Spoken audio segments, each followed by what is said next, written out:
Hi, everybody. Welcome to the Redesigning Normal podcast. I'm your host, Andrew Southern, and today I'm joined by Bill Walshe, who's CEO of Viceroy Hotel Group. Bill, thank you for joining us. It's a pleasure. Delighted to be here. I really appreciate you taking the time to be here because I think that your insight into how spaces are going to be rethought is super important in your position as CEO. If we could just sort of jump right into it, I would love to start at the sort of beginning of all of this, maybe February, March 2020. When did it become clear to you that this COVID-19 thing was going to be a big problem overall and for your business? 2020 had started pretty much like every one of the preceding years of a decade, if not more, in that I was traveling. Typically, I have traveled on average, I guess, between 185 and 200, 210 days a year. Wow. And 2020 started no different. I was in Dubai in the UAE for the Ultra Travel Awards, where it was a great start to the year. Our Viceroy L'Hermitage Hotel in Beverly Hills was receiving the award as Hotel of the Year, and I was there proudly to pick it up. And people were murmuring about this thing called coronavirus, and this was at the end of January, and we were all wondering if it would have an impact as opposed to what impact it would have.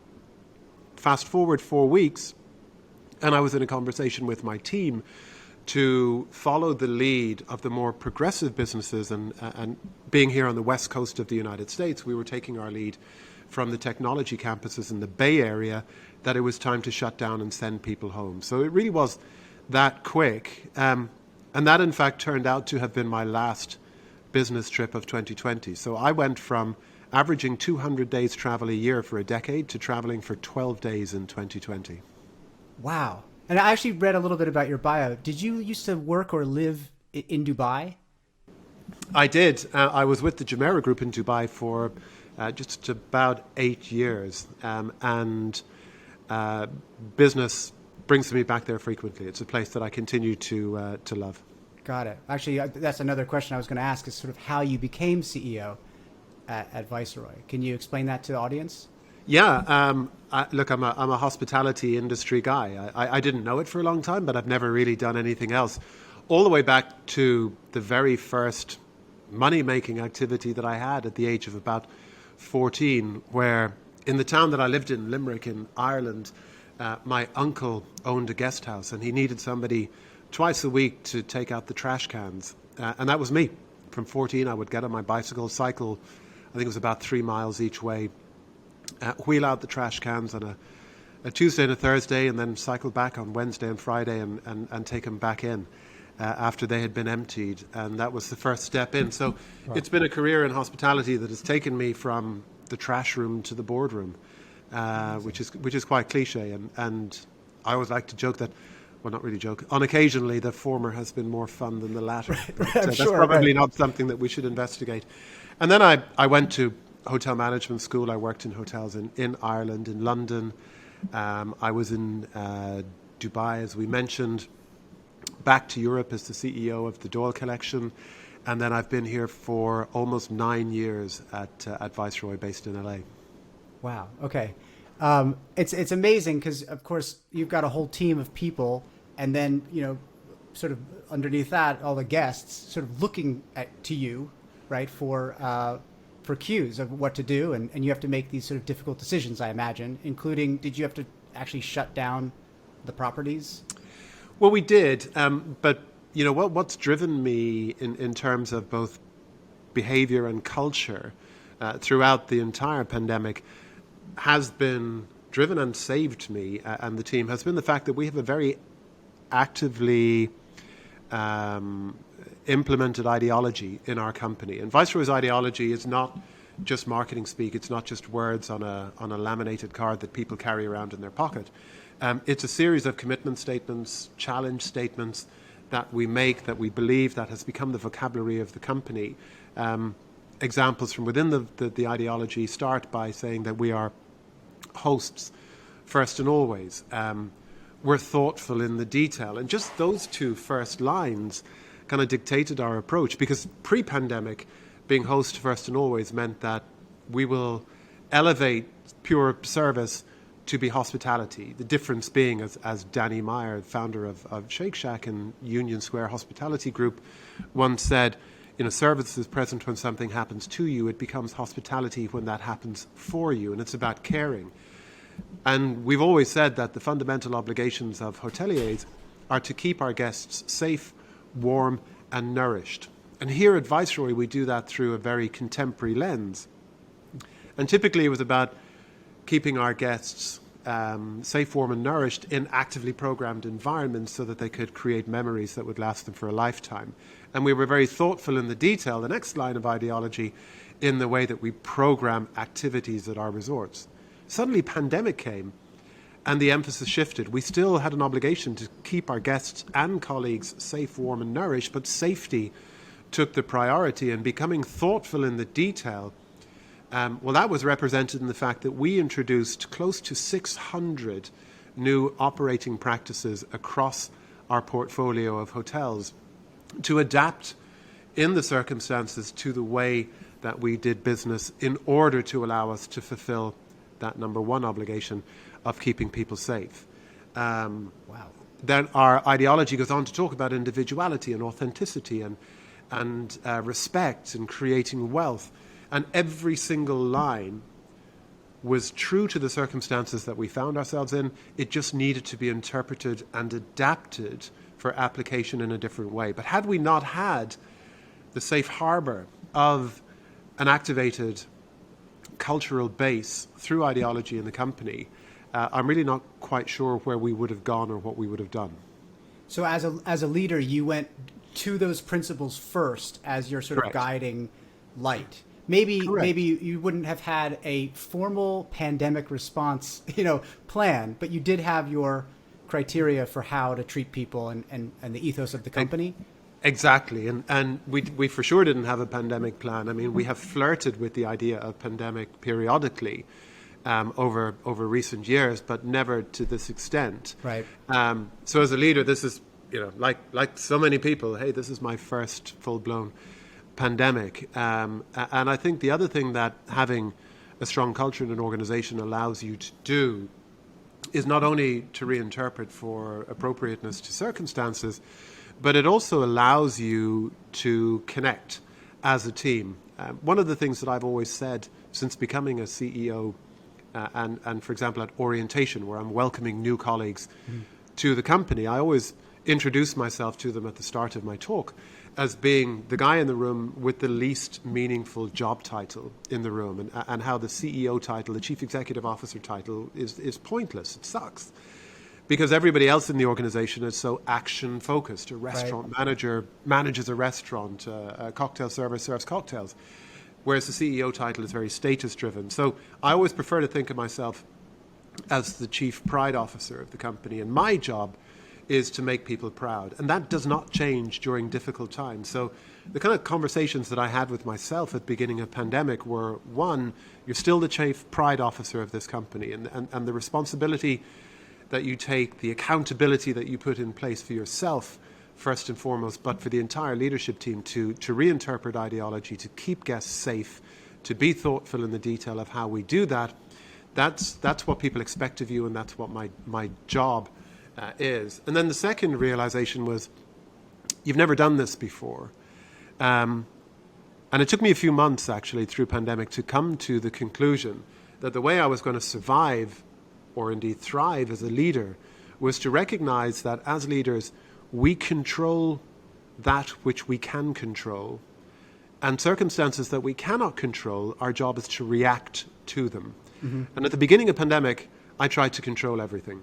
I was emotionally devastated that so many of my colleagues were put out of employment so quickly. In answer to your earlier question, we closed 14 of 15 operating hotels. Mm-hmm. And we did so over the period of weeks. Right. In certain cases, decision of to close through closure was days. And those incredibly intelligent, dedicated, courageous, passionate team members at the front line of our business went from perhaps being furloughed on a Friday to being laid off a week later. And I was very conscious of the fact that this was terrifying, They had to go home and explain to families. There was concern about paying rent or mortgage or educating kids, putting food on the table. And I wanted to change that. I wanted to bring them back.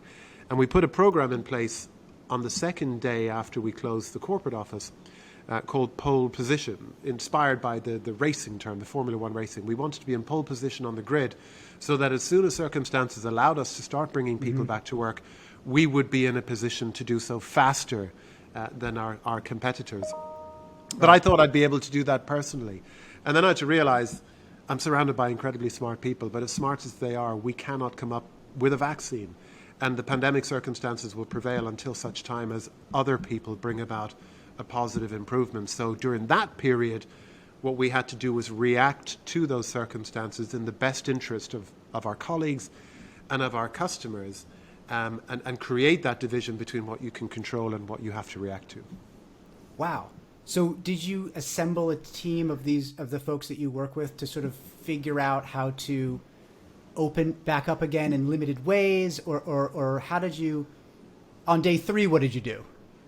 Well, day 3 was day 2 of our pole position meeting, Right. first and Okay. foremost. And, Yeah. and that became a daily, even when we got to the point of recognizing that this was going to take longer than we had anticipated, we nevertheless kept meeting in order to try to figure out and to test that our preparedness was as good as we thought it was. And we did that out of respect to those colleagues, because not to have kept kind of polishing the plan ready to bring them back would have been disrespectful to them.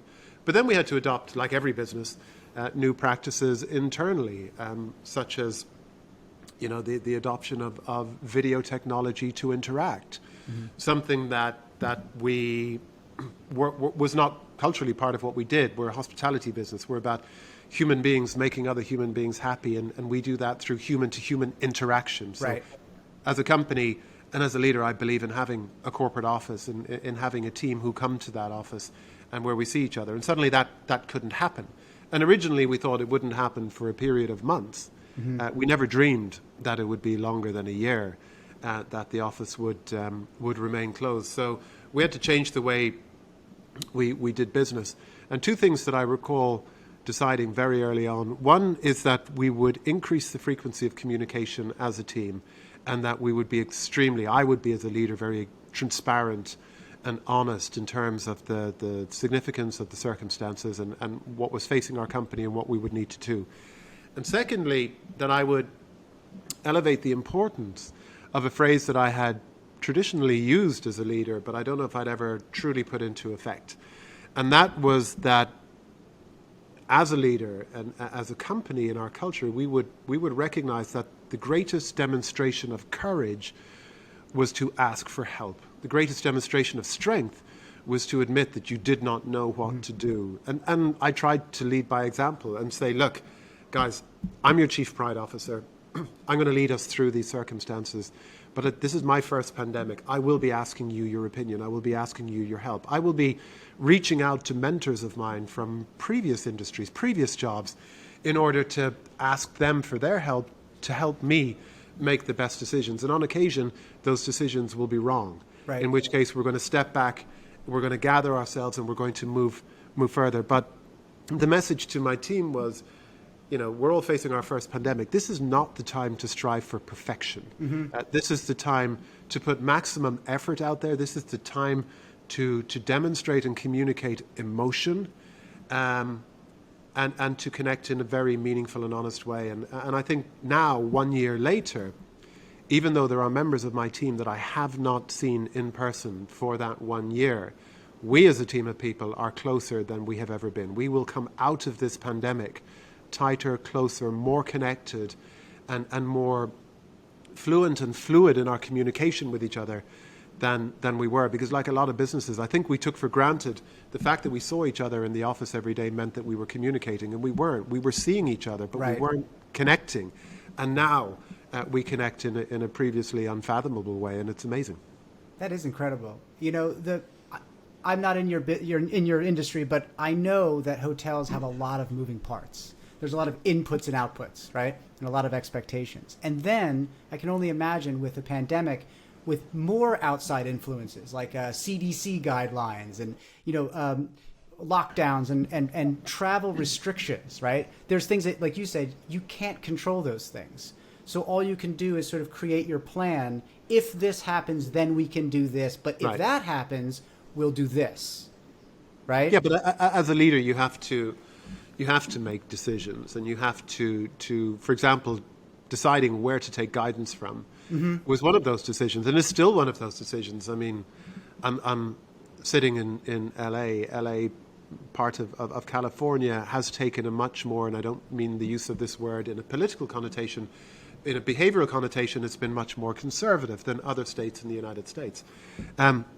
This week alone, we've started the week having seen in the past 10 days multiple governors of US states effectively declare the coronavirus over. Right. And say we are removing mask mandates, we're removing any cap on occupancy of hospitality spaces of restaurants and bars. And businesses are expected to take their lead from that source. On the other hand, you have the CDC, who we have chosen to follow as a business, saying, no, it's not over. It's still here. The vaccination program is accelerating. Yeah, infection rates are declining. Hospitalization rates are declining. Thankfully, most of all, fatalities are declining. But that's the opportunity for complacency to set in, and for probably the third time in a year, flip this thing and get back to serious consequences. So my job in that circumstance is to say to all of the people in my company, bearing in mind that we operate in multiple locations, nationally and internationally, ignore the advice that you are getting or the direction occasion that you're getting locally. We're going to go with CDC because, again, we have an ideology, and that ideology says that we are hosts first and always. Our interpretation currently of that is that we keep people safe. I do not believe that the advice we're getting, which is politically motivated, is in the interest of keeping people safe. It's in the interest of re-election. The CDC keeps people safe, and that, as a leader, is what I am deciding we will do as a company. And those decisions are not always popular. They're not always easily understood, but that's what I get paid to do. So in the sort of current time, what is the experience like for someone coming to one of your properties? What would that feel like? Is there like temperature checks and increased cleaning, or what's actually happening on the ground? Well, there are changes and there are consistencies. Okay. The consistency is that pre-pandemic, during pandemic, and it will still be post-pandemic, our ideology is evident, and our fundamental objective is to help our guests to create memories that will last them for a lifetime. That will never change. Doesn't matter what's going on in the world. And now more than ever, that's important, because people have been, there's a thin line between locked down and locked up in people's view of where they've been for the past year. And Andrew, I learned a new word last week. I'd love to have come up with it, but somebody else did, and I read it, and it's become arguably my new favorite word ever, and that is vaccication. And what we're seeing is that people who are getting vaccinated are then planning a vacation. So they're planning their vaccination. It's a vaccination-driven vacation. Sure, right. And it starts at moment of eligibility. Oh my God, they've opened up vaccination for my category. I'm eligible. Let's go online and start looking. Exactly, like do the math, right? It's like if I get it in a week and I'm 2 weeks later, right? Yeah. And then they get an appointment booked, and it's like, all right, we're gonna now put a tentative on the flights and the hotel, and then they get first shot, and they're super looking forward to it. Second shot, 14 days, boom, they are there. So we're seeing right now, as we're here in late March, we're seeing huge positivity in forward reservations. We picked up more in the last 7 days than in the last 7 months. Yeah, I was gonna ask about that, like what you're seeing coming down the pipe for bookings in July, I guess. Yeah, I mean we're seeing it starting to happen now. Vaccination in certain parts of the country has been pretty positive. So weekends already are getting much busy, whether it's people staycationing in cities or traveling to resorts. I want to answer the question you asked me earlier. When they arrive, there is more evident cleaning. We're using technology, so we have very visible technology in public spaces, cleaning the air, and just giving people that sense of confidence. We're remaining a mandatory masked environment in public spaces. We have introduced technology that allows people to remote check-in, so they can avoid human contact if they wish. When people get to their rooms, there is a sticker, a seal that has to be broken on the door of the bedroom that says that this room has been fully sanitized. Nobody has been in here since it was sanitized. This is your safe space. We've gone as far as in the rooms, implementing across every bedroom in our portfolio voice-activated technology. So whether it's Google Home or Alexa by Amazon, to give our guests the opportunity to interact, to change TV channels, to order room service, to ask for more pillows without having to touch a phone. And again, it's only a small thing. It's also partly, if I'm honest, to keep up with people's lifestyles at home. Sure. Because so many people have adopted voice-activated technology. At least those people who don't believe that Alexa is working on behalf of some dodgy Eastern government listening to everything that goes on in their house. But we're seeing pretty significant usage of voice-activated command technology in our room. So we have we've enhanced guest experience as a result of the pandemic circumstances. But that's not to say that many, if any, of those enhancements will be taken away at the cessation of pandemic, because they've actually become part of life. People want to be able to check into a hotel via an app if they so choose, and they want the option of self-parking their car and not mandatory valet, because perhaps they don't want another human being sitting behind the wheel. Right. And they want the room configuration and room technology to be enhanced, but that they're not going to forget those things at the end. What about room cleaning? Do people still come in and do all that for the guests on a daily basis? Yeah, it's become an on-demand service, because the guests are still divided between those who may be confident to travel, but once they are in they have their room, they've seen that it's been sanitized and sealed, it then becomes their vacation bubble. Right. And they don't want a housekeeper coming in. So it's like, leave the towels and fresh pillows or shampoo, whatever it might be, outside my door.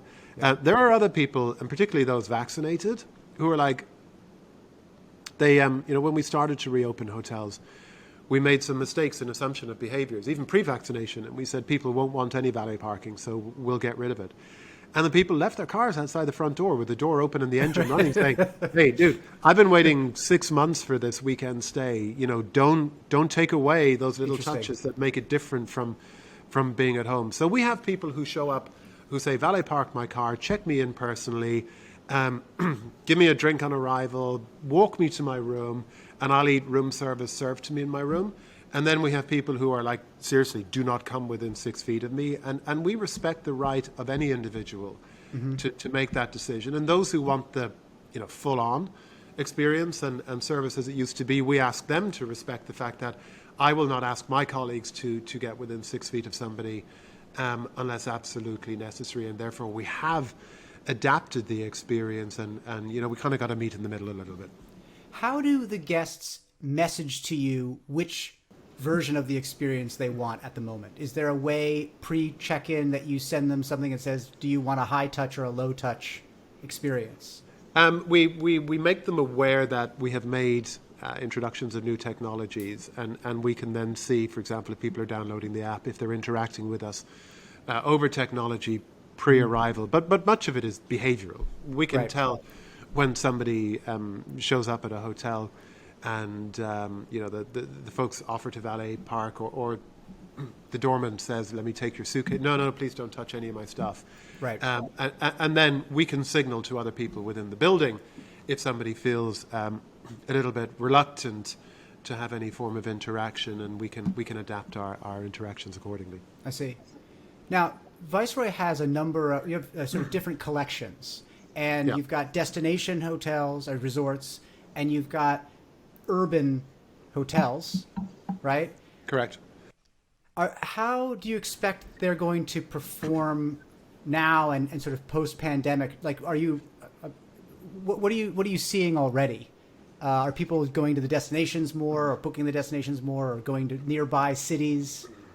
Yeah, it's a great question. When I was growing up in hospitality and attending hotel school, they used to say to us, a little bit like the real estate market, the three factors for success of any hotel are location, location, and location. Right. And I kind of rebelled against that to some degree, and have said in recent years the three factors for success in any hotel are activation, activation, activation. It was down to programming. It was down to that thoughtfulness in the detail. I think it might have flipped back a little bit for the next bit to location, location, location, because the location and the success of any hotel location is driven by two things. One, segmentation, which means the type of business that a hotel predominantly does.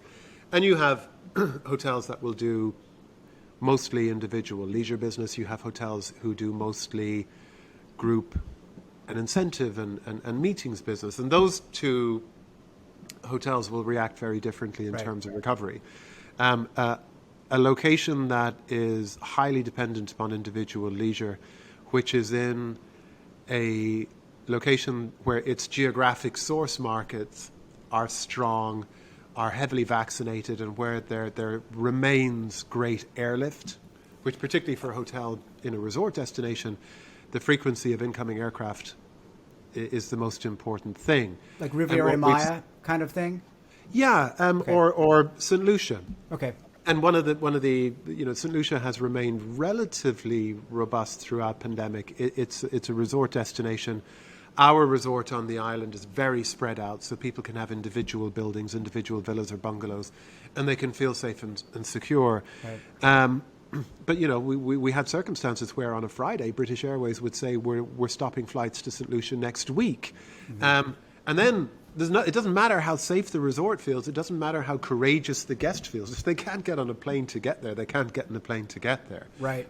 And business falls. So for hotels in locations that customers want to travel to, where there's availability of air, or it's a drive-to destination, I think that the return to stability will actually be faster than any of us imagine.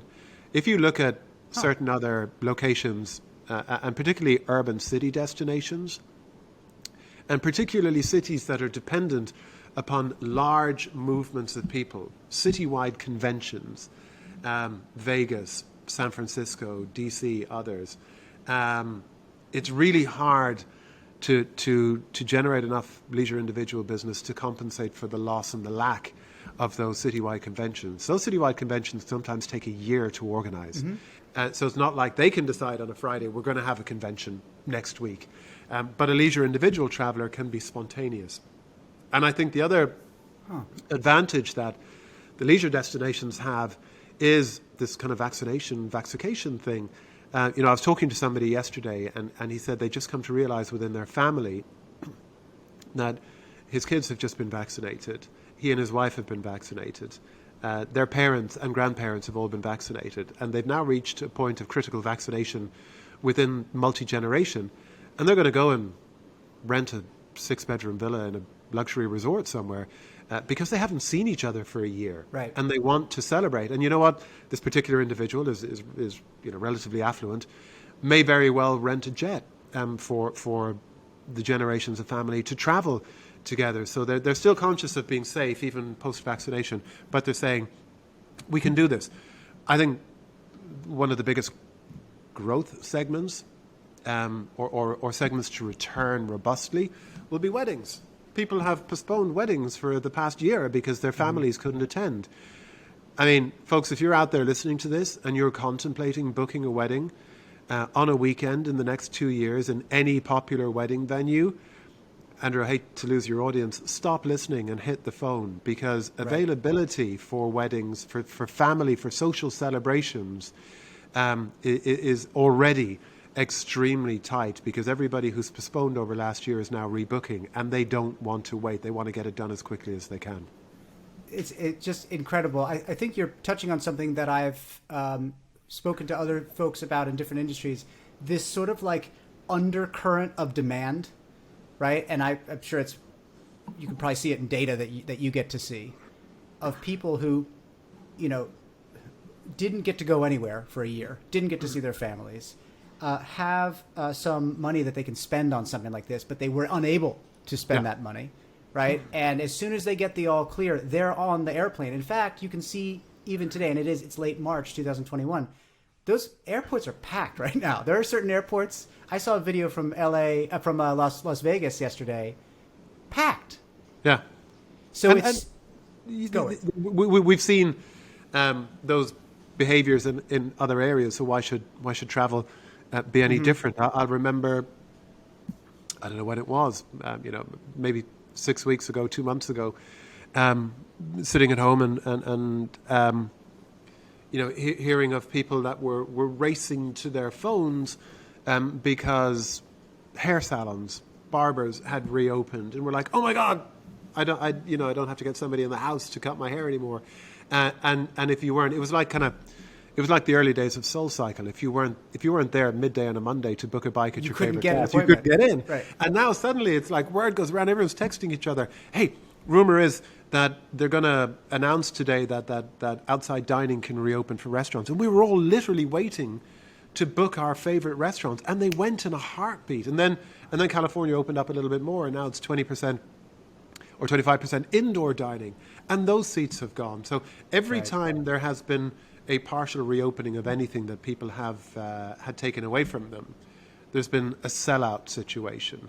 And air travel and hotels, albeit they never fully went away, the equivalent of them being opened up to a lot of people is getting the shot in the arm, because that means I can travel safely. Now, interestingly, CDC have mixed views on whether or not you can travel safely. You can travel. Sorry, that's not true. You can travel safely. 14 days after vaccination, you're considered fully vaccinated. But they're not necessarily encouraging full travel just yet. We're leaving it up to the individual. Our hotels are open, flight seats are there, and we're ready, willing, and able to welcome people on arrival. One of my key focuses at the moment is recognizing that our businesses will get busier. I want all of my colleagues vaccinated to keep them safe. Now, I respect vaccination as personal choice, but as the leader of the organization, my job is to express a view, and I'm telling colleagues that I believe everybody should get vaccinated. I believe it's safe, and that I have been vaccinated. Well, I'm mid-vaccinated. I had my second shot this afternoon, in fact. All right. And for the first one, I showed up at Cal State and crawled along in my car for 2 hours before a wonderful young National Guardsman came up, tapped on the window, said, "Show me your ID, show me your eligibility." And then he said, "All right, left or right arm?" And I said to him, "What, we're doing it now?" And he said, "Yes." And I said, "But I don't have my angles ready, and I wanted to get the selfie with the branded Right, sweat, you got to get it all in the with shot. the needle going in, so that I could send that image out to my colleagues on the front line, many of whom I believe are hearing misinformation from either news sources or within their communities, and saying, this is not me as chief executive officer saying, do what I say. This is me as the chief pride officer of this company saying, please do as I have done. And I've had the needle in my arm. I think you should. I think it'll keep you, your family, your friends, your community safer. And by the way, if you do so, we're going to put a half-day bonus PTO, a half-day bonus vacation in place for you to say thank you for having had the courage to go out and get vaccinated to keep your colleagues and our customers safe. So just to give a bit of encouragement there to sort of do that thing. Yeah. You strike me as a guy that knows a lot of people probably in the industry around the world. Just very briefly, what are you hearing from other markets around the world, like your friends in Dubai, for instance? What are they seeing very similar data to you, or is it maybe already open? What do you see? Yeah, we're seeing very different things in different places. We're seeing that Europe appears to be struggling somewhat with vaccination. They perhaps opened earlier than, for example, we did in California and suffered the consequences of that decision. So hospitality right now, again, end of March as we have this conversation, is extremely locked down across Europe. In fact, European capitals, many of them are going back into lockdown as of this week. So I think that they have a journey, at least through end of May, June, before they start to reopen. Right. And I think that is potentially a consequence of having opened up too soon. Dubai had a festive 20 into 21, Christmas into New Year, like nothing had ever happened. Right. Hotels were packed, beaches were packed, and then there was a wave. Now they're certainly not in the same circumstances as Europe. They have an active vaccination program and have had from early on. So they're coming back. Asia seems to be doing really well. and Asia having been more affected initially than everybody else, I think locked down extremely well. And again, none of what I'm saying is intended to be political statements, but the reality is that leadership, be it business or political, is what's important in any devastating or pandemic or crisis circumstance. And I think that styles of leadership in different parts of the world have ranged from being extremely effective to idiotic. And you look at countries like New Zealand, where I saw this week pictures of people attending a live music event, a concert, because they could, because they took the pain early on. And when it was said, guys, we've got to wear masks, we have to stay at home, and then subsequently we have to get vaccinated, the population said, I may not agree, but it is for the greater good, and I will support my country and my community, and they're reaping the benefit of it now. And you know, they passed up the 10-minute opportunity to hit the streets and say, boo. You know, 10 minutes on the streets, 10 weeks back at home. So. Yep. I completely agree with you. I mean, I've seen it from, you know, what I can read, and there's been, as you mentioned, like sort of different responses. They're almost like different cultural responses, right? It's like Americans, I think, tend to be sort of like that sort of freedom-loving, you know, gung-ho, my personal rights kind of thing, and that maybe doesn't work as well in a pandemic where we're all in it together than it can in some other countries where maybe the collective thought is a bit more put together. I certainly think that in some of these Asian countries, they've already been hit with pandemic or pandemic type things. So wearing a mask, temperature screening, that kind of stuff was already fairly commonplace in response to SARS, for instance. And look, I think that here in the United States, freedom-loving and the right to act as one wishes, you know, it's not only a constitutional entitlement, it's a life entitlement, and I have no issue with it, provided that the information you're receiving in order to come to the conclusion, to make the decision about the behaviors that you want to freely adopt, is accurate, is not partisan, is not tainted. Right. And I'm not sure that has always been the case. And I'm not looking to one side or the other here. I think if you say to people, and we should say to people everywhere, and I say to our colleagues in this company, make the decision that is the right decision for you. But my job will be to try my best, honestly and without agenda, to present to you information that will allow you to make the best decision for you and ultimately, hopefully, for this organization. And you know, different parts of the world are better at that. I'm going to ask you one last question because I'm aware that you have I don't want to take up all your time. What do you see other hotel operators doing maybe not so right at the moment?